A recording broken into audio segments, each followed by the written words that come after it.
right. Well, thank you those for showing up today for yourselves.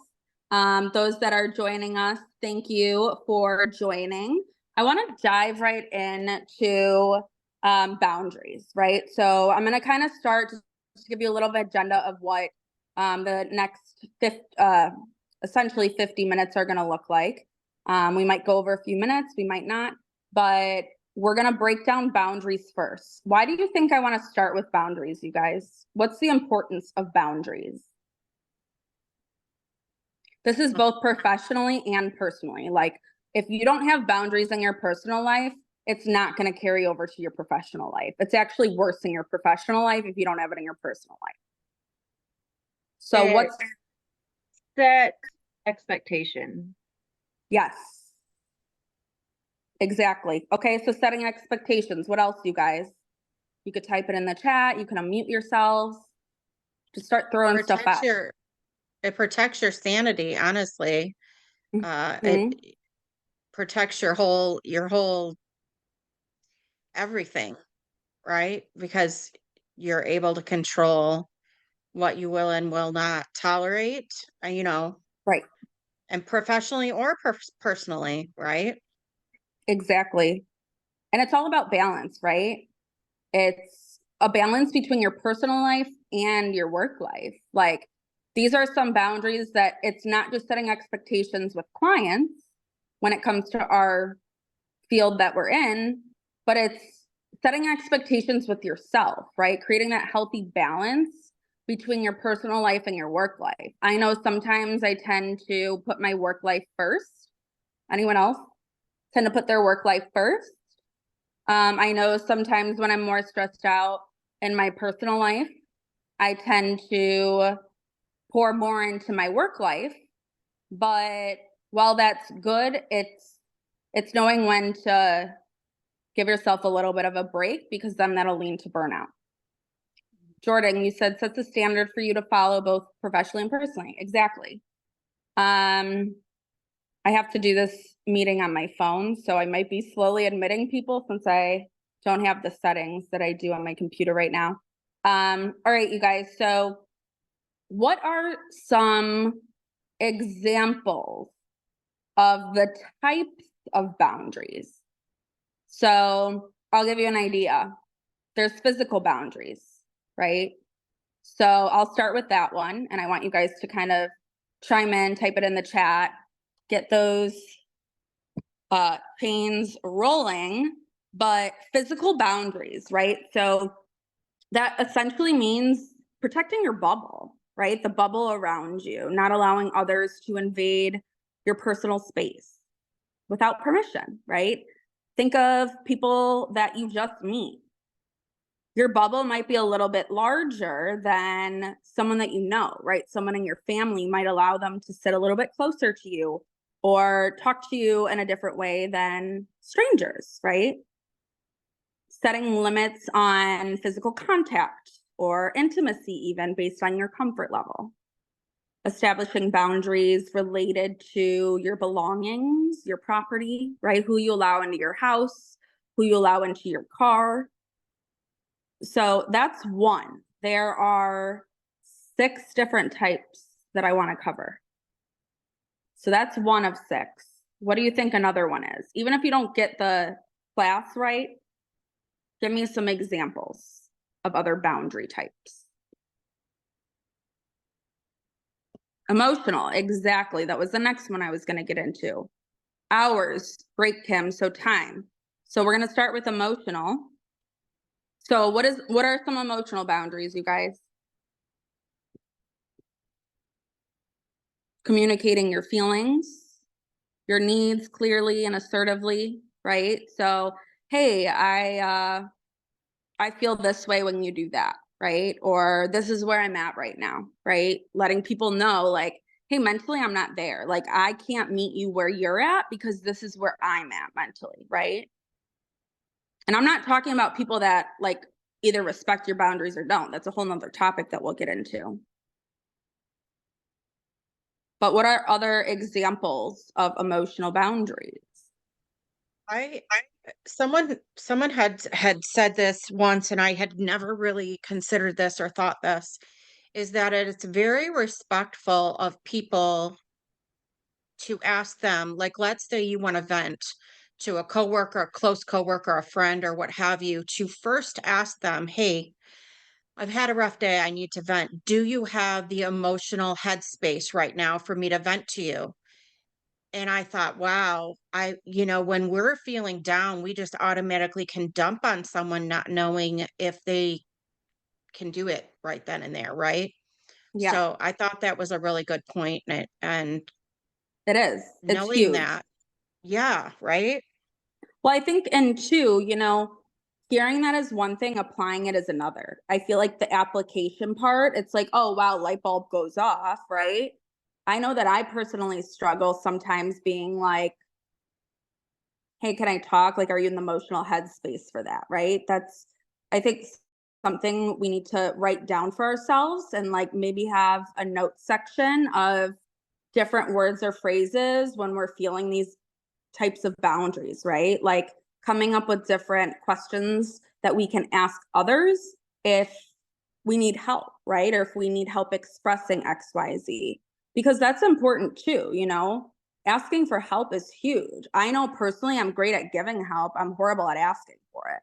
I want to do it all by myself, right? But that's when you have to put your pride and your ego aside and essentially be like, no, it's okay to ask for help, but to Kelly's point, asking people if they're in the position to give that help that we're looking for, even if it's just an ear. So yes, it's a great point. Um, let's see what else we have in the chat. Okay, so some others examples are just not allowing others to manipulate or guilt trip you for things that you're uncomfortable with, right? People that push you, like you. You also know if you're manipulating yourself and saying, oh, they're pushing me to do XYZ, I can't do that. It's like, well, can you? Are you just telling yourself you can't? Or like, is that a legitimate question, phrase, topic, comment? But at the end of the day, you don't owe people explanations. And like Kelly said, no is a complete sentence because, again, you saying no and someone choosing to respect that or not, that's their issue, not yours. And I know that there's a ton of people out there that are gonna be like, well, why? You did this before. I love my mom to death, but I think our parents tend to guilt trip us a little bit more than others. Maybe partners do, maybe best friends do, and they don't realize it, right? Sometimes it's not intentionally doing it, but what I've learned is that at least in our generation or my generation, people that are a little bit older than me, people like my mom, she's in her 60s, right? Their generation didn't have the resources that we have now to become aware of these things. So it's our job, if we're learning them, to educate those around us, right? Not just pointing the finger, you're guilt tripping me. No, there's a way to relay that, right? How I talk about pasture all the time. If you guys follow my method on YouTube and all my trainings, I say it's all about pasture. But it's all about delivery too, right? Posture and delivery go hand in hand in both your personal life and your professional life. So keep that in mind. And then limiting your exposure to negative or toxic relationships and environments.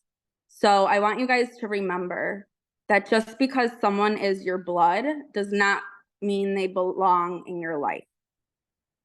I cut my dad out over a year ago. He's my dad, but he did a lot more emotional damage in my life than he did good. And I'm not at a place right now where I'm ready to allow him back into my life. Some people would say, well, if he died tomorrow, would you care? Well, I would be sad, but I have not worked through all of that hurt and that pain from my childhood that had to do with emotional abuse in my house to my mom, right? And to me and to other people. That's stuff that I still have to work through. But sometimes you have to remove people from your life and love them from a distance. It's my favorite line, love someone from a distance, because it's what's best for you.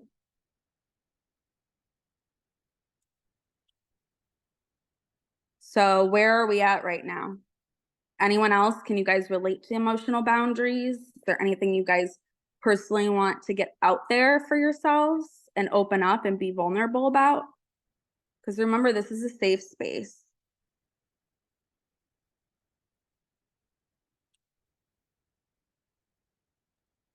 It gets easier the more times you've been burned. It gets Yep. easier to set those boundaries, right? And so I'm a little older than you. And so when I was your age, I put up with a lot more crap than I'll put up with now, Mm-hmm. right? So you kind of just realize that the biggest thing is that you can't change people Yep. at all. You can only change yourself, and you can only set the boundary of what you will accept and what you won't. And you teach people how to treat you or how Yeah. it's appropriate to treat you. And so you have to set boundaries at some point and realize that it's not worth your emotional health or your mental health to put up with stuff that you shouldn't, right? So, and it doesn't matter who that is, right? Live it, I didn't talk to my mom for a decade before she passed away. Yeah. But I had tried for many, many years, trying to just make her happy, but it wasn't, finally one day I just realized that there isn't anything you can do to make some people happy, right? Or to Yeah. whatever it is. So once you learn that in life, along with what people think about you is not your business, Literally my that's favorite another line. big one, right? Like, What people think of you is not your business. it Like, is not my business, right? None of my business whatsoever. You can't control what they think. I don't really care, right? Like at some point you stop defending yourself or explaining yourself and you're like, it is what it is. Someone said something the other day. It was really interesting. They said something about judging people or like, what about, people judging you? And they say, honestly, that's probably like reverse projection. Like if you are sitting there mhm, going, oh, that person probably doesn't like me or that person, this, that, or the other, that's actually on you because you don't really know what they think. right. And so that's your own brain It's your own telling you insecurity. that they don't like you. So it's your own judgment of them thinking that they're, whatever. And I was like, oh, that's a weird twist. And they were like, once I learned that, I'm like, I can't really assume that people don't like me or whatever. Although again, I don't really care if people like me. Well, yeah. I'm not everybody's cup of tea, but And I think sometimes it's easier said than done too, right? You guys, like, it's easy to say I don't care what others think of me, but let's be honest, there are times occasionally where we get in our heads, right? And it's like those are the times that you have to challenge yourself and continue to work through. Um over the last week, right? So I was gone 16 days on a solo trip, right? I went to 4 different states. I love to solo travel. Those that know me, I usually every other month I'll go away for like 14 to 16 days by myself. But the reason I love it so much is because I really allow myself to test the waters. Like, you can't care what people think around you, right? You have to lean into other people because that's how you're surviving. And that's what I learned to do when I lived in California on my own. Like, I didn't really know many people, but I could choose to lean into people's judgment, or I could choose to say, screw it, and focus on something else, right? Essentially, you focusing on other people's judgment is allowing them to live rent free in your head. And we all pay rent, right? I mean, I'm lucky. My mom, I crash at her house. I have my own space downstairs because I live nomadically, but when I'm on the road, I pay, right? I pay to stay at Airbnbs or hotels.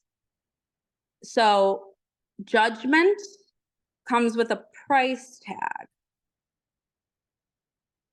So at what price are you willing to give? I guess, at what cost are you willing to pay for how others think of you? All right, so number 3, time boundaries. Can you guys give me an example of time boundaries?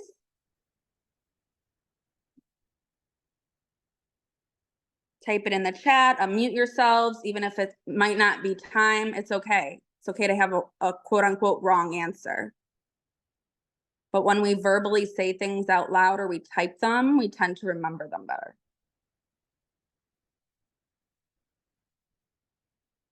Ah, big one, Kelly. All right, so let me look at the chat. Your work hours. Yes, Jordan. So we'll get into that in a second.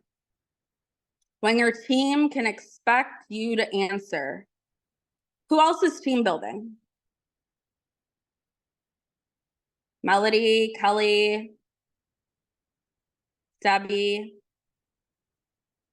I'm pretty sure Lay is. So let's dive into that a little bit deeper, right? Let's start with Jordan when he said your business hours. Do you guys know what your business hours are like for yourself?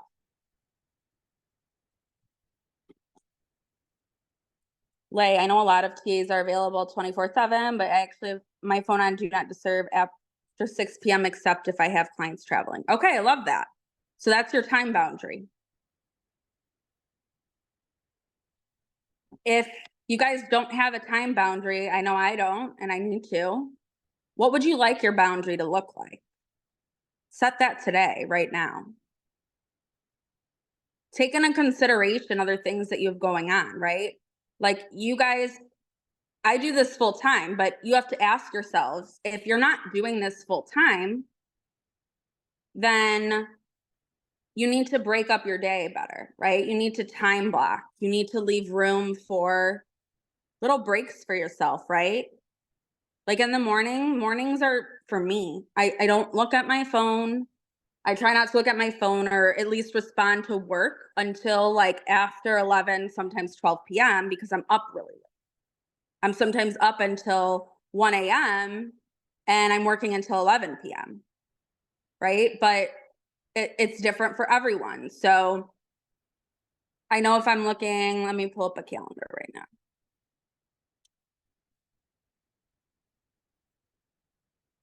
So if I'm looking at my calendar,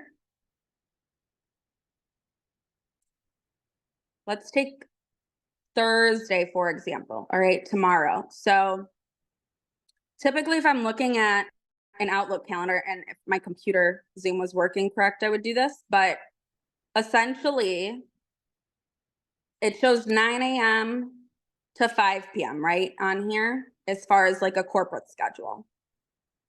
So for me in the morning, before 11 a.m., I typically wake up at 9. All right, I feed my cat, and then I like to lay in bed, like go back in my bedroom, lay down.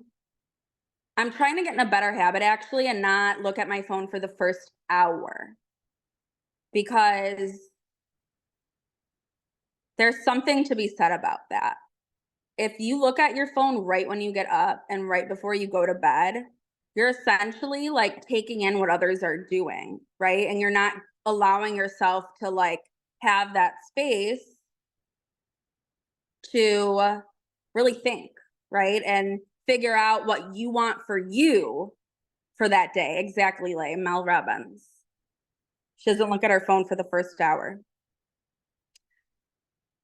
I notice when I do that, that my days are a lot more productive, aka like today, versus days that are not, right? If I look at my phone right away and I look into how I'm feeling, if I reflect at the end of the day, like my emotions are completely different. And when I say they're different, I mean like sometimes I'll be less motivated because I'm looking at other people's crap in the morning, not knowing that it subconsciously affects me, right?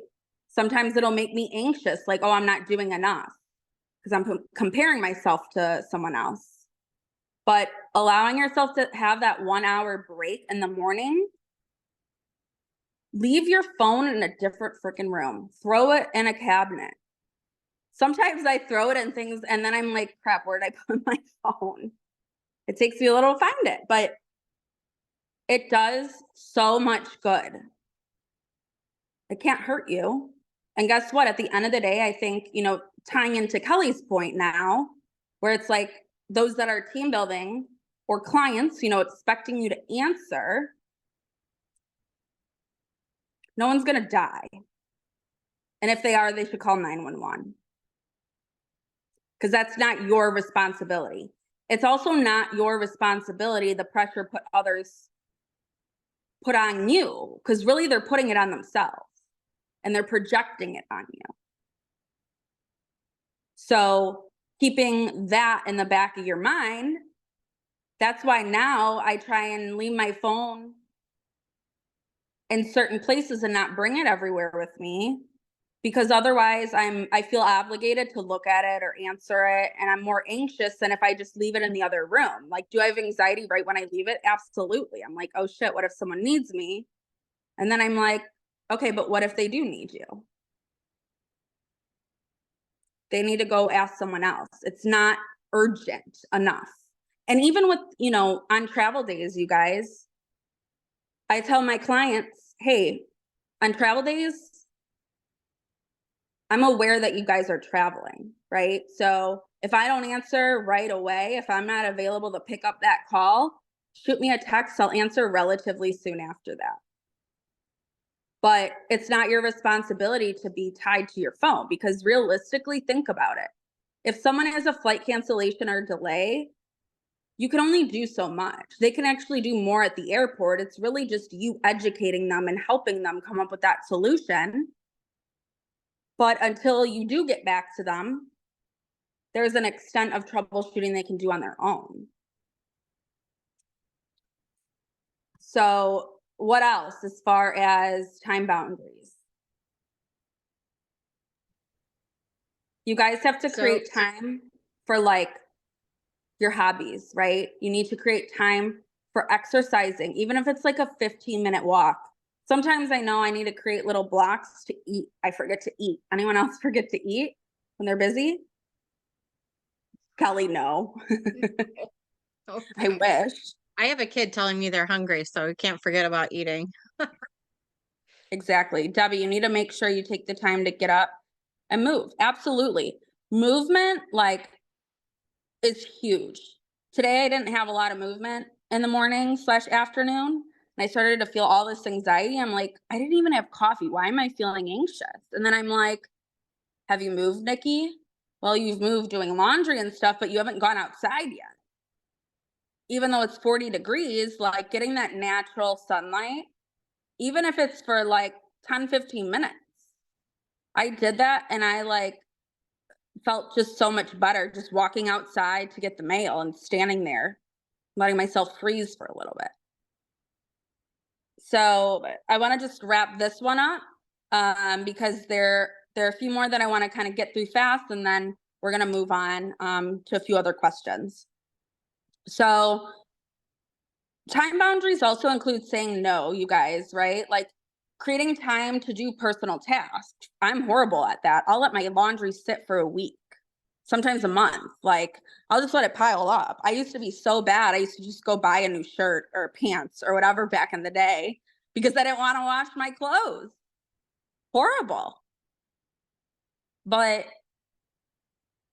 sometimes we tend to push off like personal tasks because we're like, oh, that's not going to get me money. Yeah, it's not going to get you paid. It's not going to get you money, but it's essential. And it actually will. If you continue to live the life that you're supposed to live for yourself, the money aligns. I promise you, it aligns. If you just follow what feels right and what feels good versus what you think you should do, typically that's someone else's voice in your head, right? I know my old boss, for example, love him to death, but he's always like, focus on what's going to get you the money first. And that's actually the wrong mentality. It's not always what's going to get you the money first. Sometimes it's the end game, right? Sometimes it's setting yourself up for success, leaving little blocks to implement things that'll help generate revenue passively over time. But we're so quick to look at the dollar signs and we tend to ignore the other stuff. So that kind of goes hand in hand with your business. You guys also should be focused on passive income streams. And if you don't know what I'm talking about, I'm not talking about team building, all right? I'm talking about, I have a YouTube channel, but have I set anything up to generate revenue over time from that? No. So that's what I'm supposed to do today on my list. Amazon associates, I need to start putting that hand in hand with this Google site that I'm creating to tie links together. Once I do that, I'll share that with you guys, but I'm still in the works of teaching myself.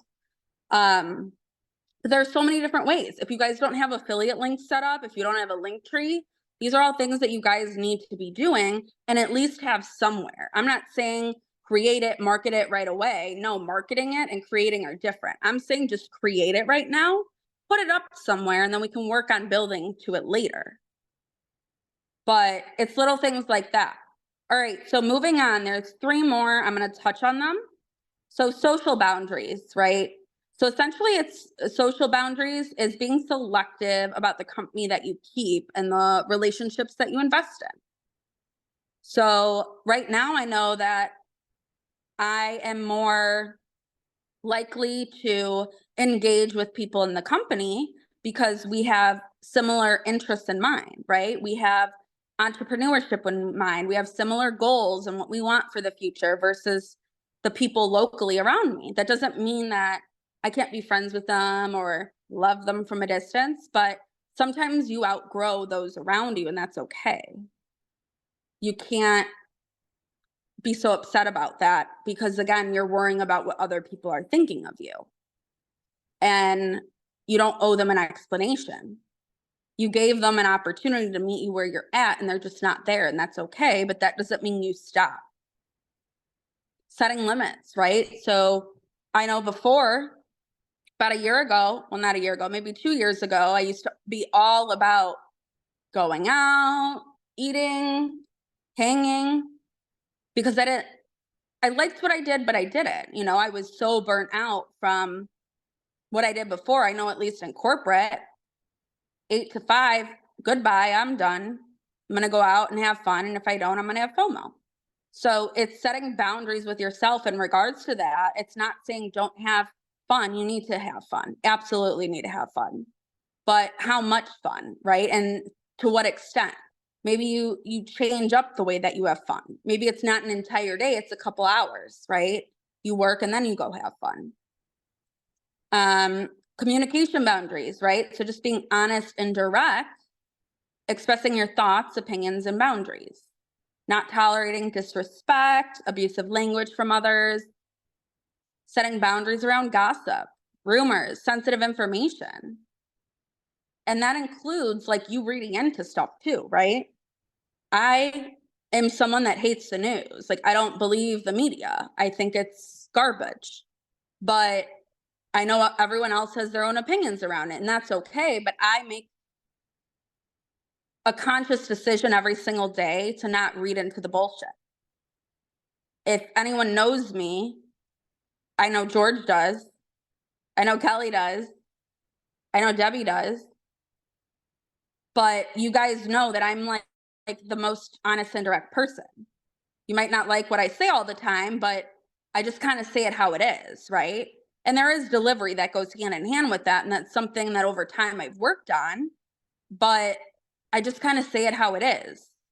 And if it does hurt someone's feelings, A, again, that's not your responsibility, but B, if you reflect back and you're like, oh crap, I could have said that a different way.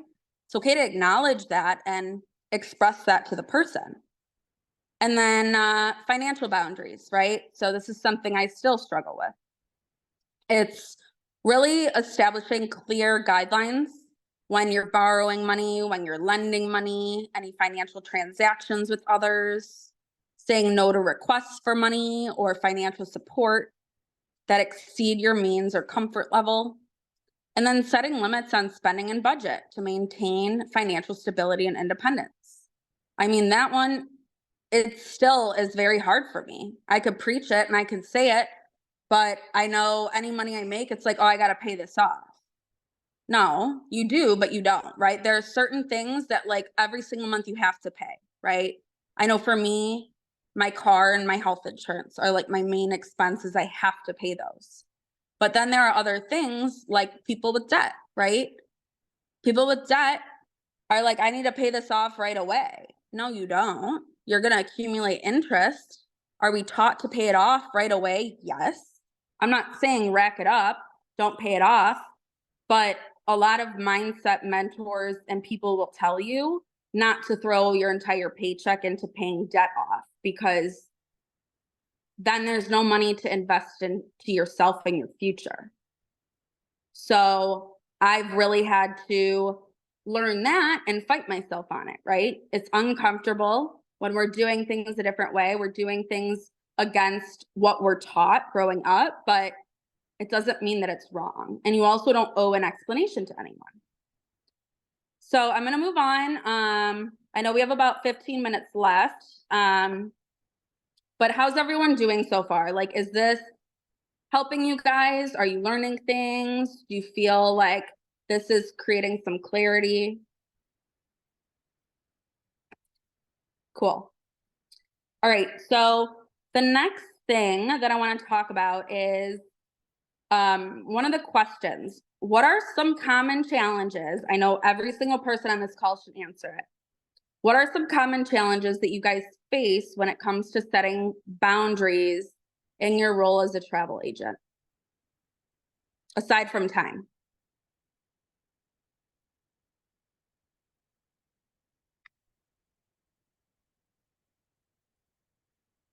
I'm just gonna unmute because I can't type for some reason.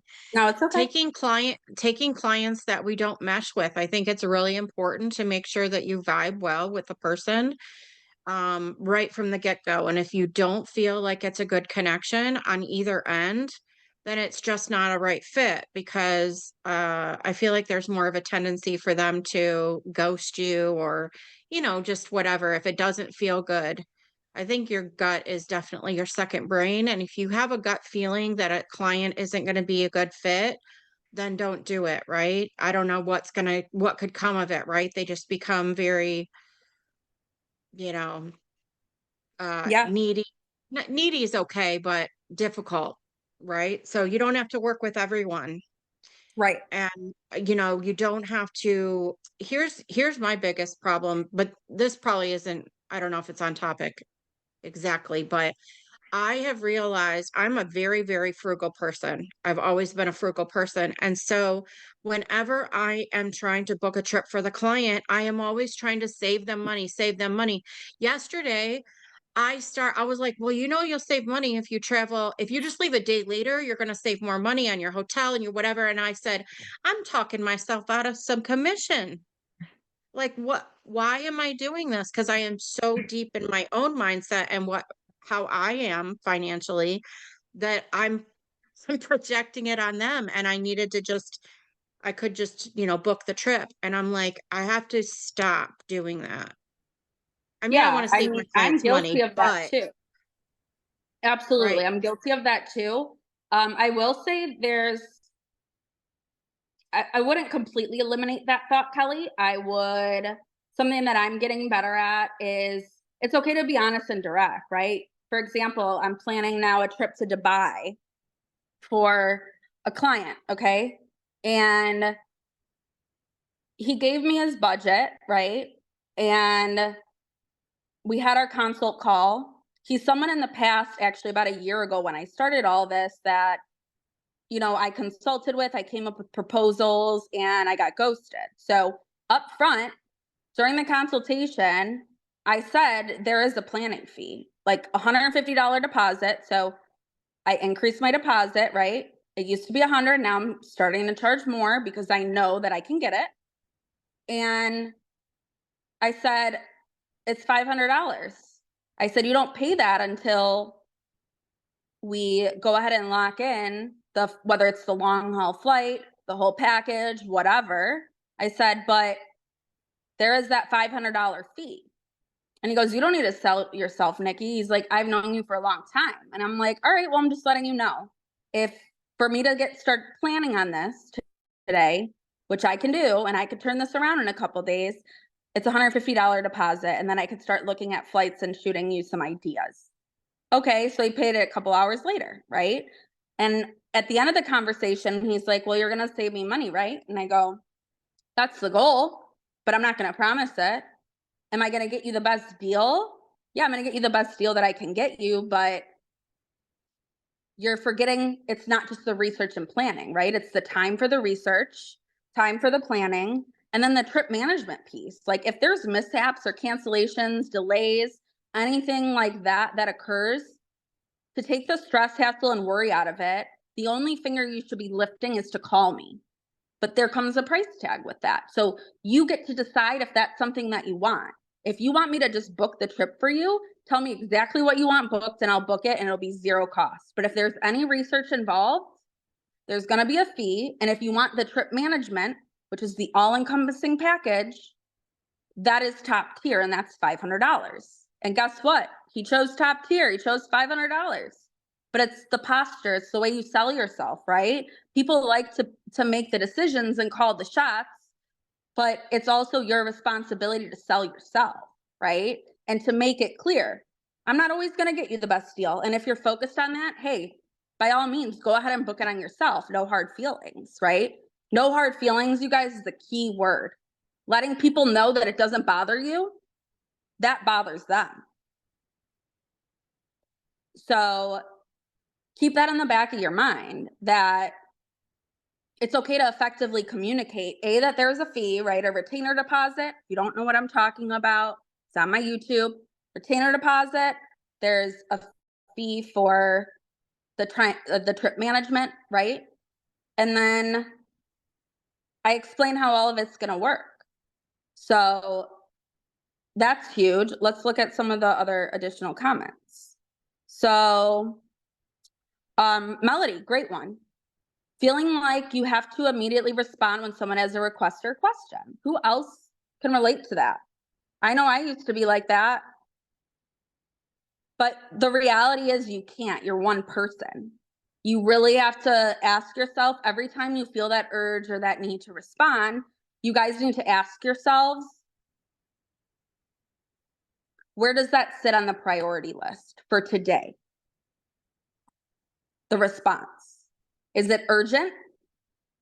Yes, it's going to lead you towards dollar symbols, but how urgent is it?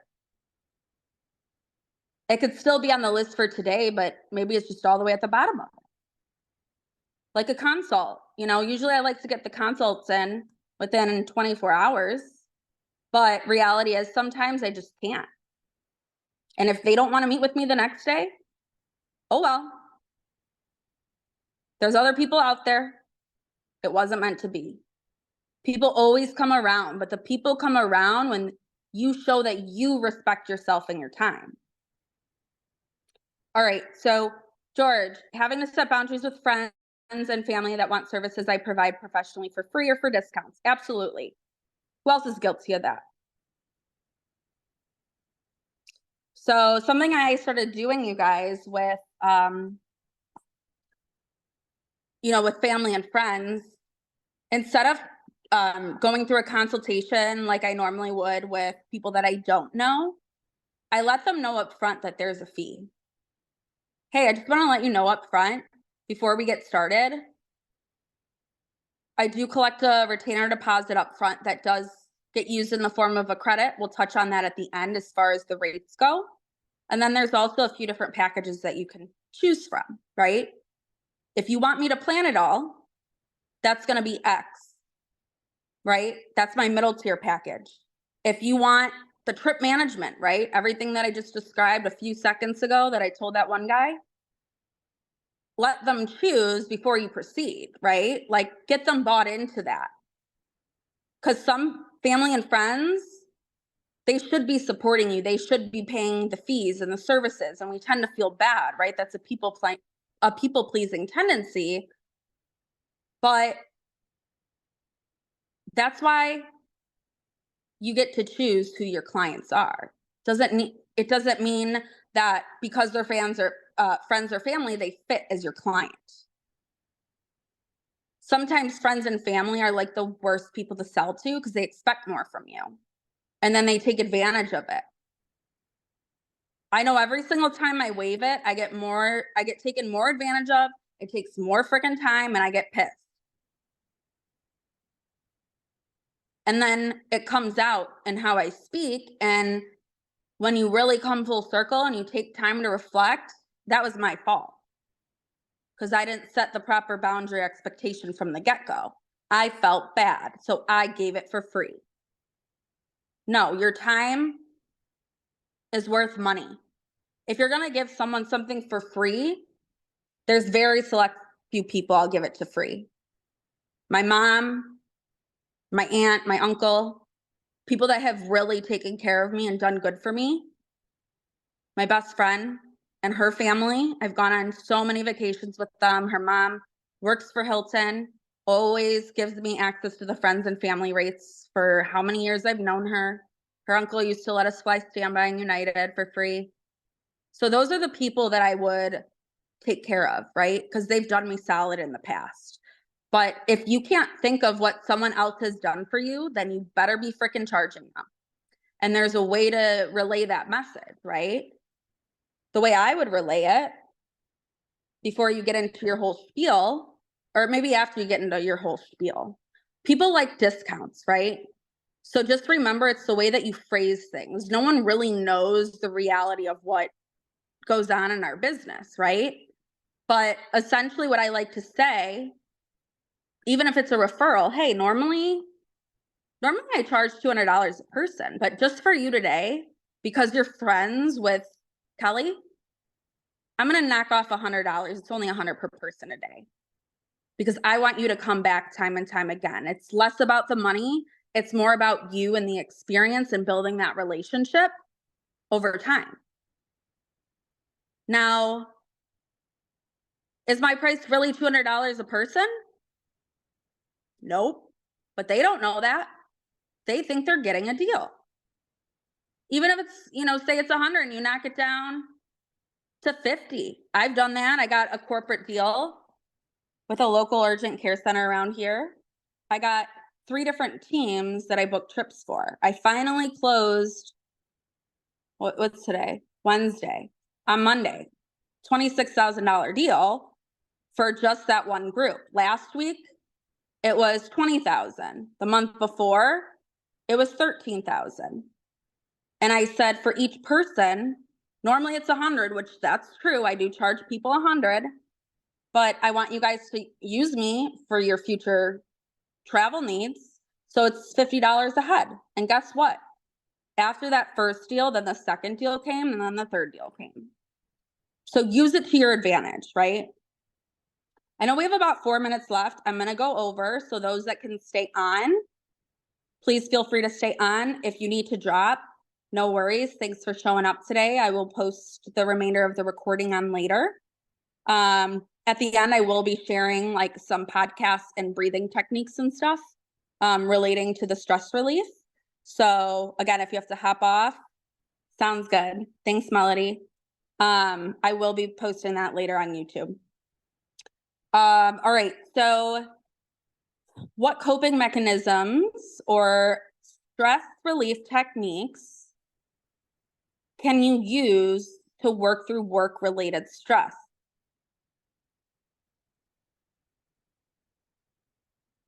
If you do something today, what is it? If you don't do something today, what would you like to implement?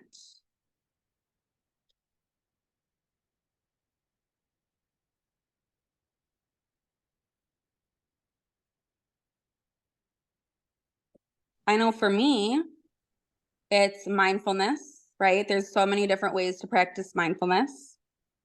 That could be through meditation. That could be through breath work. That could be when you're exercising. Patience, absolutely. How do you practice patience though, George? Can you give me an example or a way that you would like to practice it? I'm sort of thinking about the progression of time it takes to make the money that I'm looking to make and to not get discouraged when it's not happening immediately. Just grinding through until I get what I'm looking for. But sometimes I Absolutely. get a little And I think we all excited. do. We all do, right? Especially when we know what we're capable of and we've done it before. And then when it doesn't happen again like that, you're like, what the heck? What am I doing wrong? It doesn't mean that you're doing something wrong. It just means the timing is not aligning right now. And that doesn't mean you stop, right? You keep that in alignment, you keep that on your radar, and then you continue to find other deals, find other things to generate revenue, right? When I was banking on closing that corporate deal, I was projecting it to come in like a week or two ago. And that instant commissions was $1,300. Like I needed that, for my travels during the time. Well, you can only push someone so far, and you don't want to come off desperate or needy. So you need to stay in constant check with yourself. Like, am I, when's the last time did I talk to them? If you already talked to them that day, leave it alone. People will come to you, right? But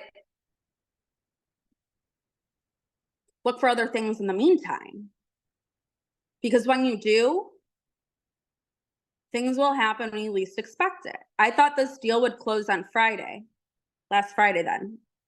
After I got home and got into the groove of things, I got home on Thursday. It didn't. And then I had a 10 to something Monday morning. And my phone was off for, I don't know, a couple hours. And I got a text when I turned my phone back on, deposit has been paid. I didn't reach out to them. So I had other deals in line because I'm like, all right, I can't keep banking on this. It hasn't come in yet. It's not a deal until it's paid, regardless of the retainer deposit was paid. So keep those things in the back of your mind, right? Walking, right? So I love walks. I love walking through nature, local forest preserves, right? Trails. Even if it's 15 minutes, you guys, maybe you don't have time for a full hour or 30 minutes. It's okay to walk around the block, but get the frick out of your house. I promise it's really good for your mind. I struggle in 30-degree weather in Chicago. I think the hardest part is when it's gloomy. Okay. If it's like today, the sun came out a little bit. So after this, I'm going to throw something on and go for a walk around the block before I have to take care of a few other things and then do business hours tonight. But 15 minutes. All right. It's good for your mind. And then Yes, Nikki, I'm the same. I love walking out of the sun with my dog, not thinking about anything because we always think our mind's always working, just not thinking about anything, not even listen to a podcast or music, just walk and just enjoy walking. Yeah. And sometimes it's a mix of both, right? Sometimes, like today, I am going to throw on a podcast because I've been putting podcasts off recently. I've been listening to music and doing other things. And I noticed that when I don't listen to podcasts a few times a week, even if it's 15 minutes of like an hour-long episode, I fall behind mentally, right? And then mentally ties into emotionally. And so it's, for me, it's like, don't make excuses, Nikki. Oh, you're tired to listen to this. Just freaking do it. You feel better.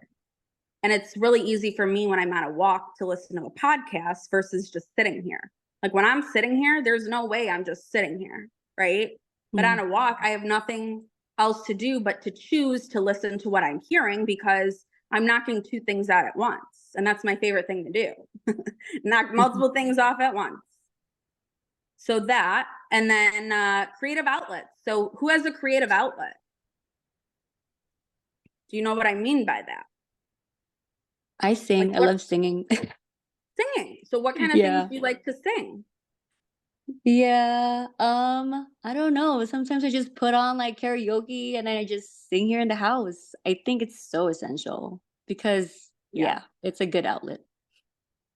So singing, fun fact, it actually, like hearing your own voice, the vibration has something to do where it sends a signal to what's called your vagus nerve.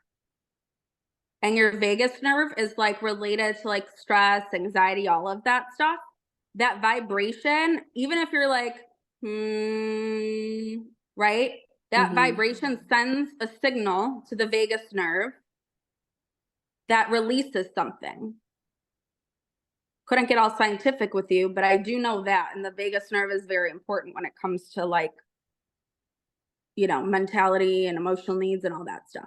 That's true. Yeah. Like humming. Yeah. Yeah.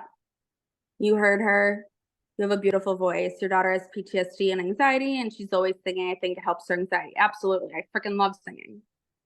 On Friday, I ended up going to a country concert by myself because my friend couldn't go anymore. Something, you know, happened that she had to take care of, but I'm glad I went. I sang for 2 freaking hours to Dan and Shay by myself, Yes. front row in the pit. And I was like, this is like, my night was complete after that.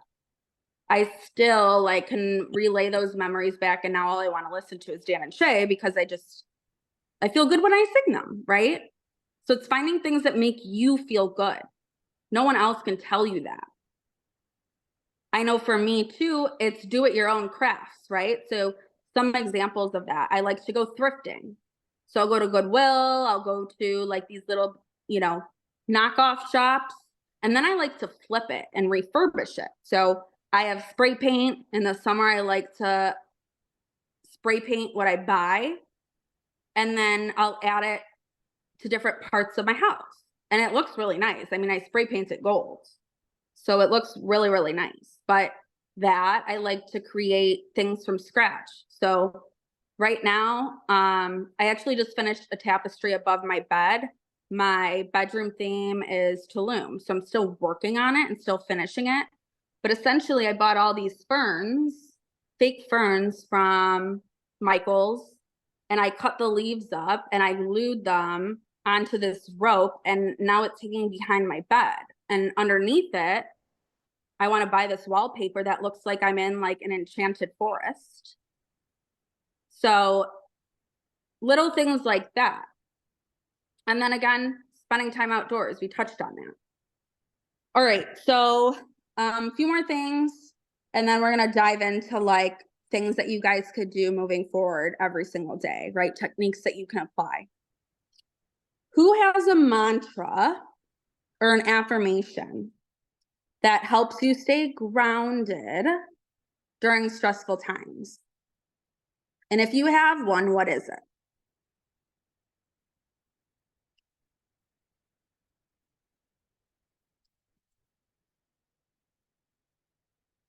Lock in. What does that mean, George?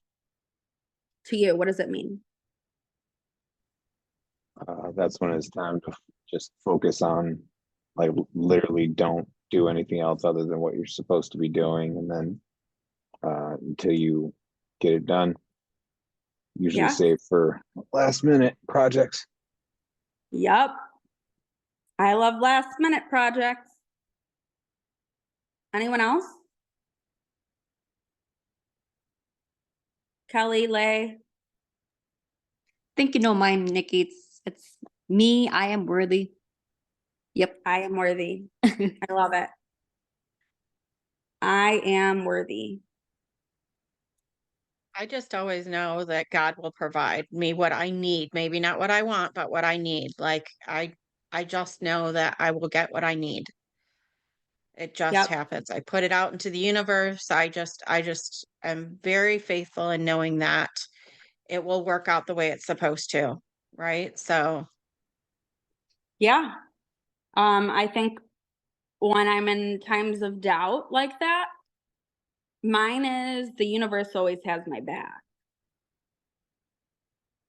Because it does, right? We live on a universe. So regardless of what you guys believe in, I know sometimes when I'm going through it, you know, my faith struggles, but I know that the universe does always have my back. It's proved that it has had my back during the shittiest of situations.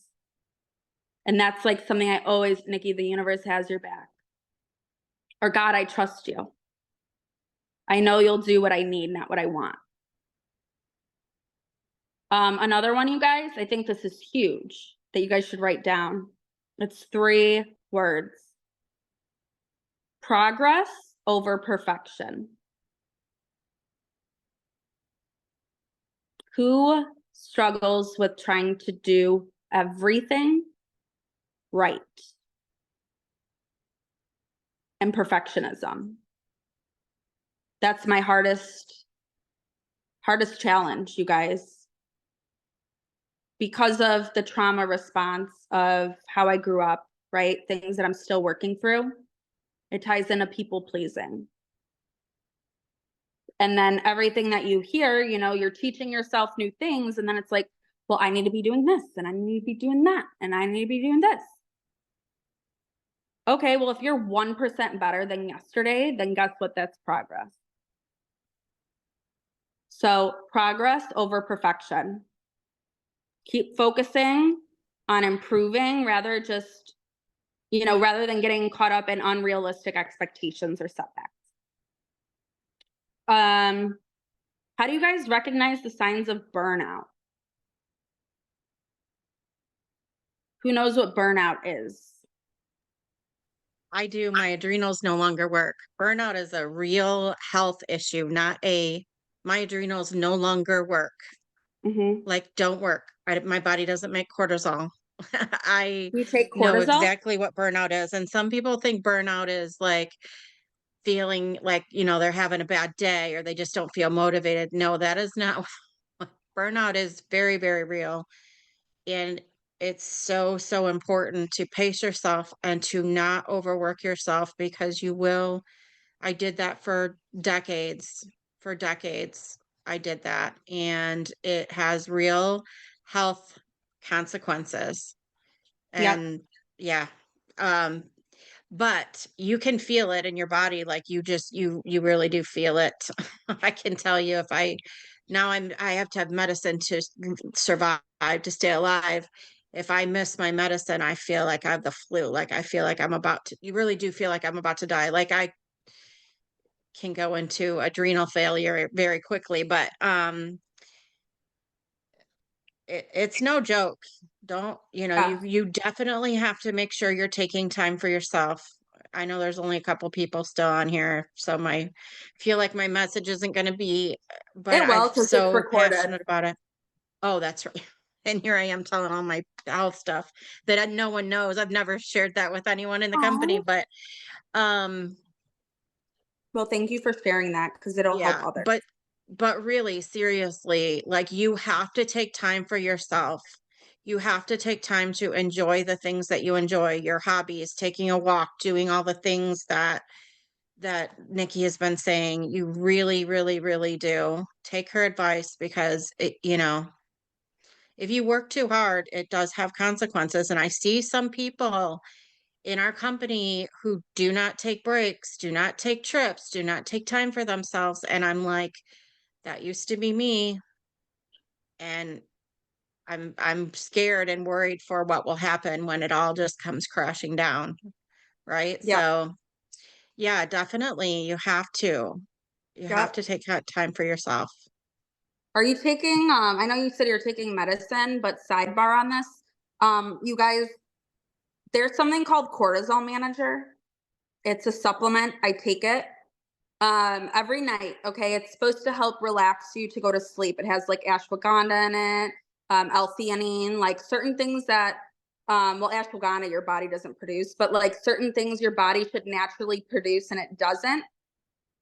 that helps, right? And in times of stress, you can increase to two pills, right? And again, these are natural things. They're good for your body. It's not like you're, you're prescribed something, you're putting a drug in your body. No, these are natural things that your body needs, right? And if it's not producing cortisol, then you're going to struggle to manage stress. Because I'm on anxiety medicine. I'm on stuff to, help me sleep, a mood stabilizer. But I noticed, like, I ran out of my cortisol manager when I was traveling. I would wake up in the middle of the night.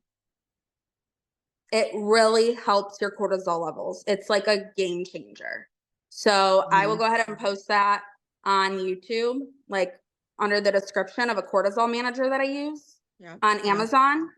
I think it's through Integrative Therapeutics, but it's wonderful. All right. So highly Great recommend that. precautionary. Yeah, so your circadian rhythm is off. If you're waking up in the middle of the night, that's one of the first signs that, if you can't sleep or you have insomnia, that's one of the first signs that something is out of whack. And you really do want to take care of it before your adrenals don't work anymore, right? And it just wreaks havoc on the rest of your body. Definitely. All right. So next one, you guys. How do you navigate negative situations where clients or colleagues push back against your established boundaries? And what strategies do you employ to maintain your boundaries assertively?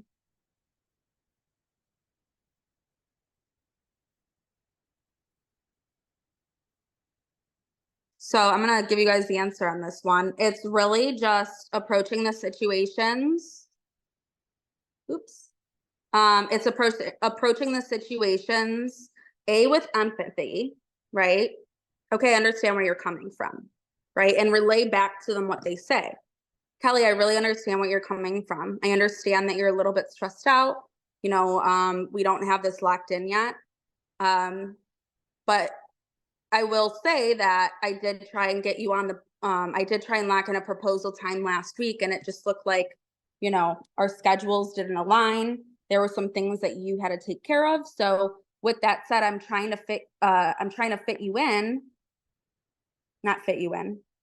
I'm trying to connect with you, but I have to find time to do so along with everything else that I have going on this week, right?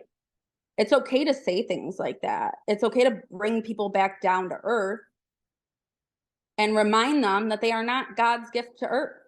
I don't care who they are. I don't care if the richest man in the world. Bye, George.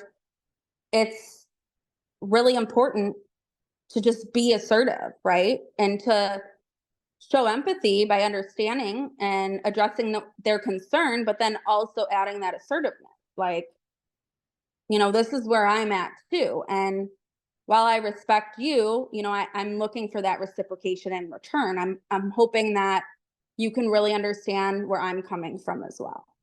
And if they don't, that's not your responsibility. You have to remind them sometimes that you're a business and that you have other clients, right? They're not your only client, that you do have a very busy schedule. And, would they really seriously walk into a doctor's office, let's say they had canceled their appointment or didn't show up for their appointment? Would they really walk into a doctor's office and demand to be seen right then? So, like, it's the same, right? They have to understand that there's other clients that are there, right? But sometimes they don't. Sometimes they're respectful, but sometimes they're just, I don't know. Yeah. Sometimes, they'll make you feel that pressure. I definitely receive that pressure, from the receiving end through a text, but letting people know, like, hey, I really don't, I know you're looking to meet today to get that solidified. I really don't have availability until Wednesday, but these are my available times. Let me know what works for you. All right. Let's see. Self-reflection.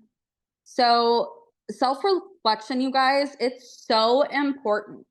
You need to create time in your schedule to reflect, right?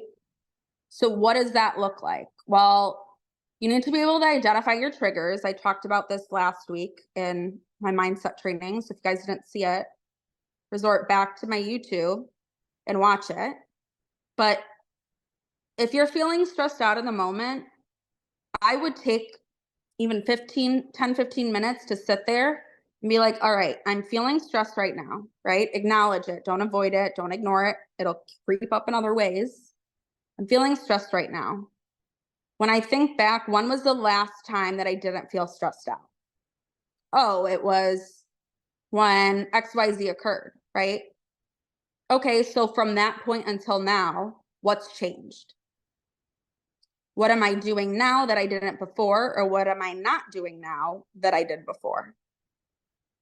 For me, I haven't been listening to podcasts as often as I used to. It's cold out, so I'm not going on walks as often. And that is what I tied to my walks. Podcast in ears, walk around the trails.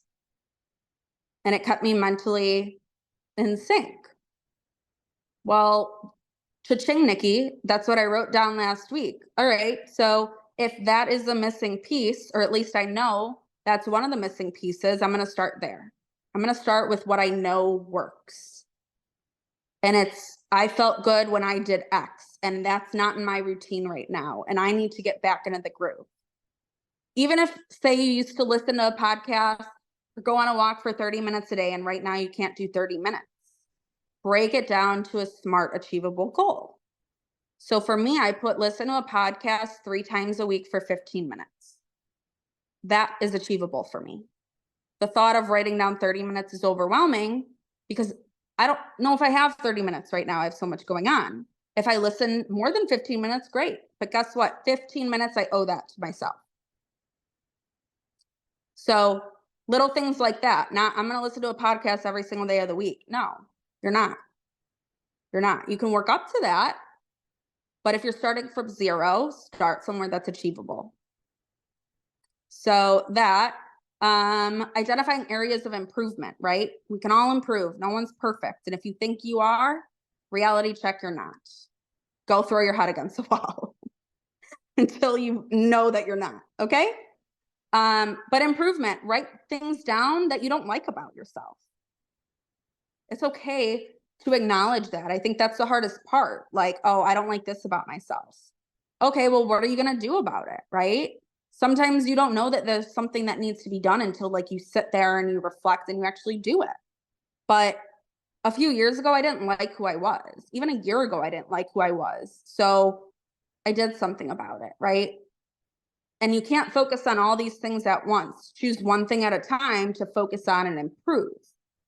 Once you start getting to a point where you're content and you're happy with the progress and where things go, then move on to the next thing.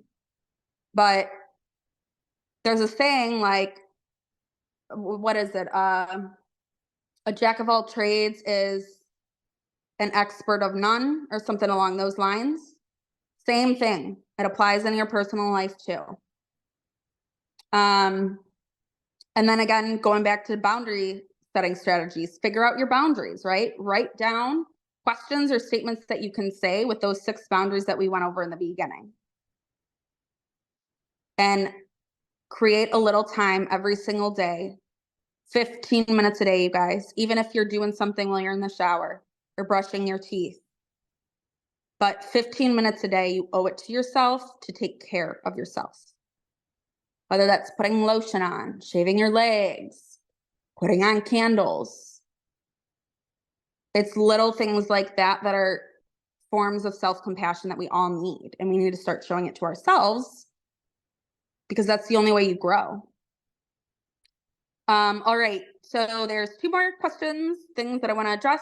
Then it's podcasts and breathing techniques. All right, so how do you maintain a sense of perspective and balance when faced with competing demands and deadlines in your work as a travel agent? So this kind of goes into like, how do you prioritize tasks? It has to do with what I just talked about, right? Daily tasks versus weekly versus monthly versus 3 months. So something I'm going to do is I'm going to go on Amazon. One of my clients actually, who obviously turned in one of my friends, he has a few different calendars. He has a 3-month calendar on his wall. He has a personal calendar and he has a professional calendar. And then he also has a to-do list that's personal and a to-do list that's professional. So it seems like a lot. However, it's a great way to break things up. I know that's where I struggle, where I'm like, I have so much to do. And then color code, right? So, okay, color code maybe for professional calendar, like marketing time, right? Creating other passive income streams, prospecting for team building or for travel sales. You know, there's so many different ways that you can do it, but prioritizing based on urgency. And then if you go over to your to-do list, right? It's like, all right, well, what do I need to get done by the end of the week? I need to get X done, right? That's my deadline. What do I need to get done today? I know sometimes like something new will come in, I finish a consultation and then I'm like so excited I want to start planning. Realistically, that probably wasn't the best thing for me to do. It wasn't urgent, but I made it urgent. So it's little things like that, delegating responsibilities, right? So, you know, I know they teach us to do everything in this company, but I know I'm going to get to a point in the next month or two where I'm going to start delegating tasks and paying people to manage it for me because I can, right? Financially, I'm in a position where I can get a virtual assistant and I can tell them what I need to do because I've created processes already that work. Now I'm going to go delegate that to someone who's a master of that skill. All right. You can't be a master at everything. So go master that skill out elsewhere. Right. And focus on what you're good at and what you know. My thing that I'm good at and what I know is coaching and teaching, right? Leadership. Do I love travel? I love travel, love teaching it, love teaching the method, love planning trips. But my purpose is greater than that. So I have to continue to lean into what my calling is. And it's greater than that, right? It's helping others discover that. It's helping others lean into their passions, even if it's not travel, and adding a price tag to it. So little things like that, you know, travel can be your world, but it doesn't have to be all of it. So just keep that in mind. You could still have a very successful business, but you need to know where you want to go and what direction you want to go in with your life. And if you feel like, you know, where you're at is your purpose, your calling, great. But if something else pops in your mind and you feel like there's also a calling in other aspects, right now you're setting yourself up for success to create a lucrative travel business, right? You could still have that.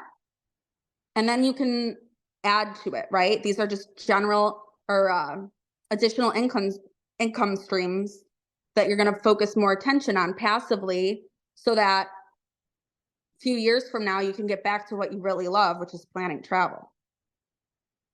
That's me, at least. And then now we're going to get into like different techniques, right? So when it comes to boundary setting, have certain times on your calendar that are no work zones where you completely disconnect. Your computer's in a different room, your laptop's in a different room. I know if it's not, I'm going to, you know, mindlessly scroll on my phone and post travel stuff. And I'm going to be like, oh yeah, I love that. No, I really need to disconnect sometimes. That's a no work zone. I need to stop, even if it's effortless. So some podcasts and resources that I'm going to leave you guys with. I'll also throw this in the YouTube description, but there's 3 shows that I recommend. So for those who know me, you know how much I love Dean Graziosi. So the Dean Graziosi show, Own Your Future. It is from 2023. I don't know if he has a podcast this year. If not, I think he's going to be coming out with something because I'm in his Action Academy. But listen to that. If you guys have not listened to that, there's a year-long's worth of content, great interviews. It's literally how I shifted my mindset and changed my life. I really own my future with that podcast. So I don't care that it's from 2023. If you haven't listened to it, make it a priority every single week to break that podcast episode up. Because he shares practical tips, strategies for your personal development, right? Productivity, how to achieve success in varied aspects of life, including setting boundaries and managing stress. The second is the Mel Robbins Show. Leigh, I know you love this one. So she covers a range of topics that are related to personal development, motivation, self-improvement.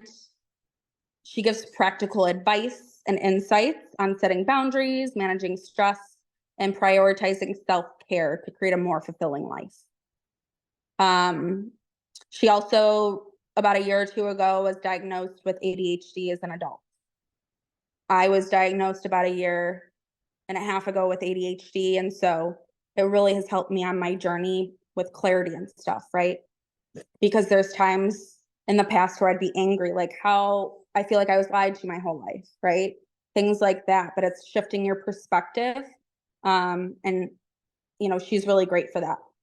And then lastly, The School of Greatness by Lewis Howes. So he's the host.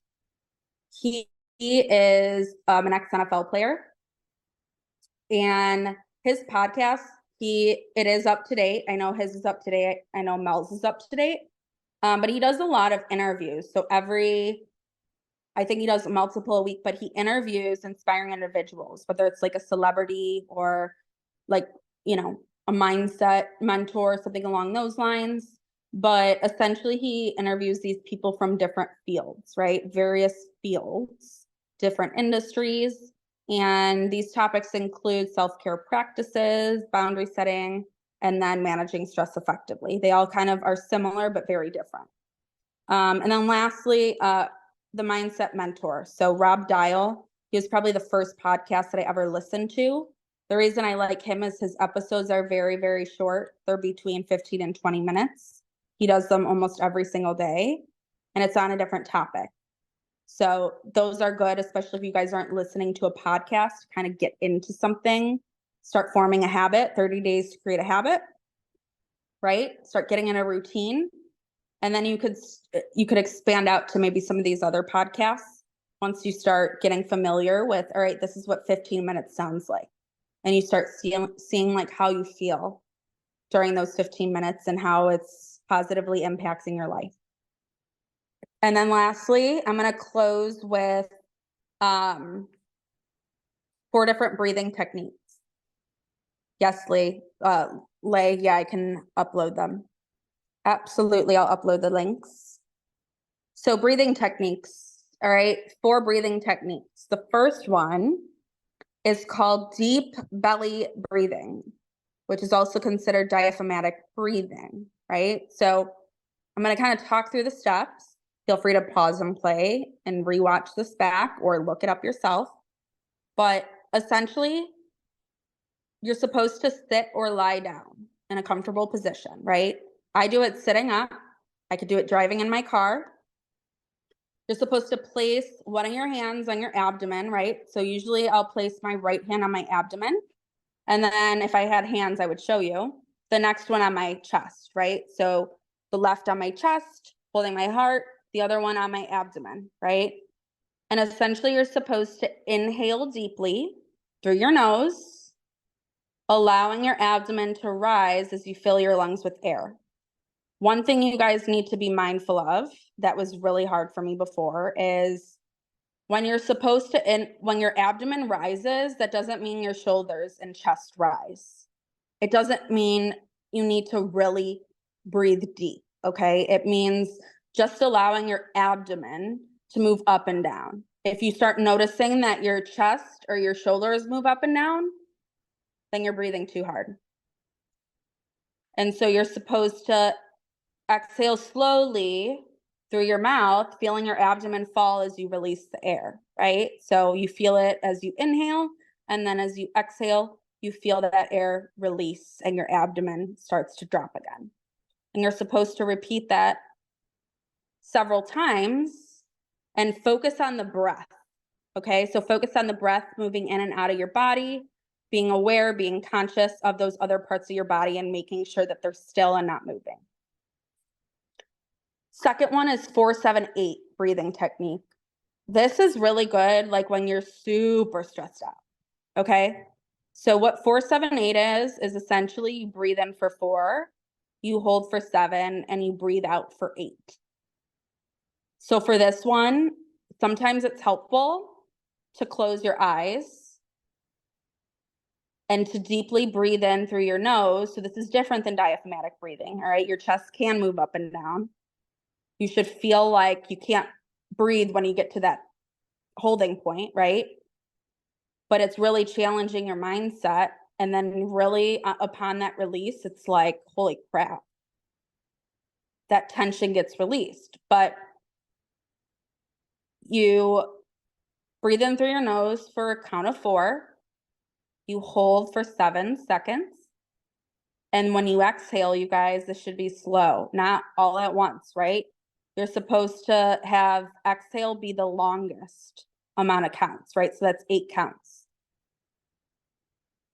And you should feel it completely exit your mouth and slowly, right? You could also do it with your mouth shut and slowly breathe out your nostrils, but just repeat that several times, right? At least 3 to 5 times. And the breath should become slower and slower and more in sync the more times you repeat it. All right, the third one is box breathing, which is also known as square breathing. So essentially what that means is 4, 4, and 4, right? You could really choose like 5, 5, 5, 6, 6, 6, but they recommend that you do it between, I want to say 4 and 6 counts. So essentially you're going to breathe in for 4, draw the breath through your abdomen. You're going to hold your breath for 4 seconds, maintaining a steady pause without straining. And then you're going to exhale slowly, completely through your mouth for a count of 4 seconds, emptying your lungs fully. And then you're going to hold your breath out for 4 counts. So this is what we're not doing in the others, but you're going to hold it for 4 seconds before you inhale again. So essentially breathe in for 4, hold for 4, breathe out for 4, hold for 4 before you repeat. Again, several rounds of that, right? Think of a square. A square has 4 sides. That's why it's called box or square breathing. All right, and then counted breath is the last one. I love that your 10-year-old's doing it with me. Great job, girlfriend. All right, so counted breathing. Sit or lie down comfortably and close your eyes. Inhale slowly, deeply through your nose while sitting silently, and count to 4. Hold your breath at the top of the inhalation for a count of 4. So you get to the top, instead of 7, like 4, 7, 8, you're going to hold for 4. And then you're going to exhale slowly, completely through your mouth for a count of 6. So breathe in for 4, hold for 4, breathe out for 6. And then hold your breath out for a count of 2 before you inhale again. So that's 4, 4, 6, 2. And then again, you're going to repeat that cycle for several breaths and adjust the counts based on your natural rhythm and pace. So I know we're at like an hour and a half, but thank you guys for staying on. I know there's 2 people left, but I'm going to break this episode up and I think it'll be really helpful in the future. Like if you guys ever have a moment where you struggle with boundary setting, just revisit this, all right? It doesn't hurt to revisit the same thing over and over and over again, especially the breathing. And sometimes it's helpful to even throw that on a YouTube channel, right? So deep breathing or diaphragmatic breathing, 4-7-8 breathing, box breathing or square breathing, and then counted breathing. Sometimes it's helpful to watch that and watch someone else do it on YouTube. Or you could listen to it on Spotify, Apple Music. I'm sure that they have some sort of podcasts that help with breath work, or apps like Headspace, Calm, Breathe, things like that. But hopefully today, again, was really helpful for you guys. Kelly, I want to do a check-in with you. So I know when you started, physically you were at a 6, and then mentally you're around an 8. So what would you rate now where you're I at? feel, well, I am definitely more relaxed. I was feeling anxious and I thought, I'm going to just take a break from working and jump into this.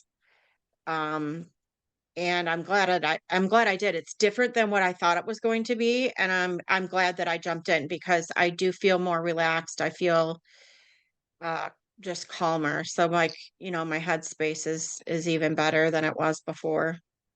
Good. What did you expect it to be like? Um, I don't know if I'm not sure what I Because I think thought. it'll be helpful. Like, my goal is I'm going to, through leadership, but I'm going to be doing this every Wednesday through April, right? So it's really creating that exposure to encourage more people to attend, right? So, Mhm. I guess that I was thinking if you've attended like Ashley Hallowell's, she did the mindset. She was doing the mindset things, and she's really like pump you yeah. up. Like she's very like whatever, like Yeah, she this is could, more still.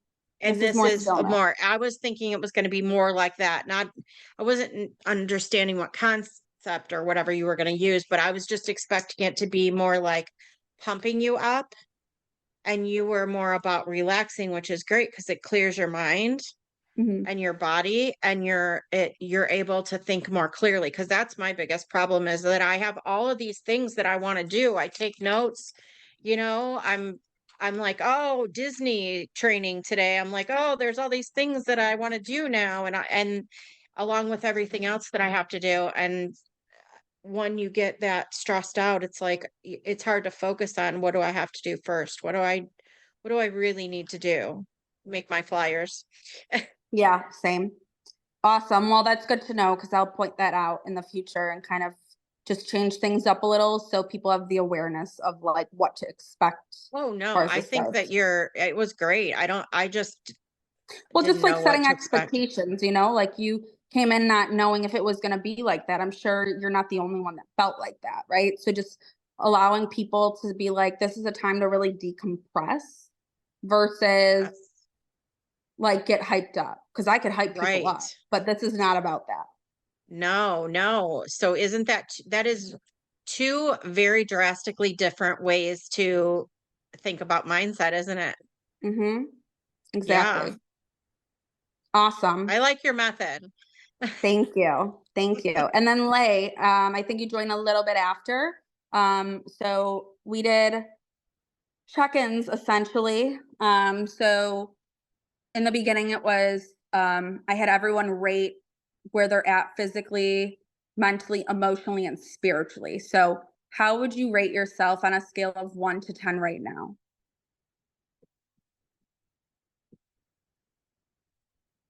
I would say because I just got off from work too. So I Mhm. really try to hop onto this training because like, it's really helpful, right? It's a safe Yeah. space. We can all just talk about our feelings. So I was at a maybe a I don't know, a 5, maybe just because of like rushing and that anxiety, like, oh my gosh, I have so much Yeah. things to do still coming home. But I made time for this because I know that I needed this, and I know it's gonna help me just have that clear headspace before doing anything else. So like now I'm an 8 just because we did this and we're gonna go for a walk. And it's just gonna be good, right? After that, probably have dinner. I'm not gonna lie, in the beginning, I was kind of multitasking. I was on my Happens. Travelify and then listening to you, but then I'm like, Lay, just stop for a bit and just Mhm. be in tune with this. So this was really helpful. I'm actually um the opposite, Kelly, because I was on a few of Brittany's, I don't know what she called it, but she had like a mindset type of training. It was like a later time when I started. That was like a year ago. And that was nice too because it was like a safe space. She had a PowerPoint for us. She had her slideshow, and we had like a little reflection at the end. But it would take a while for people to really just be vulnerable and kind of warm up. But I like this. I really like this, Nikki. Oh, good. I'm glad. Yeah, I'm hoping to, just kind of encourage people to take some time away, at least one time a week, to really Mm-hmm. reflect and decompress and ground yourself. This is like a grounding session, just because it's easy to get off track. And I know it's one way for me to hold myself accountable. But yeah, if you guys could do that, that would be awesome. I'm going to upload the video. And if you guys could post how helpful it was in the group, that's awesome. Share with your teams as well. Encourage them, because if Absolutely. Mm-hmm. it was helpful for you, then it's going to help your teams, and then it's going to help you guys in the end, right? So, yeah, but thank you guys again for showing up and for participating. And I have business hours later. I know you guys probably don't need me, but let your teams know. I have business hours. I think it's at 6 p.m. Pacific time, 9 p.m. Eastern. So I'll be on later for business hours, and I'll see you guys next Wednesday. Thank you, Nikki. Yep. Bye.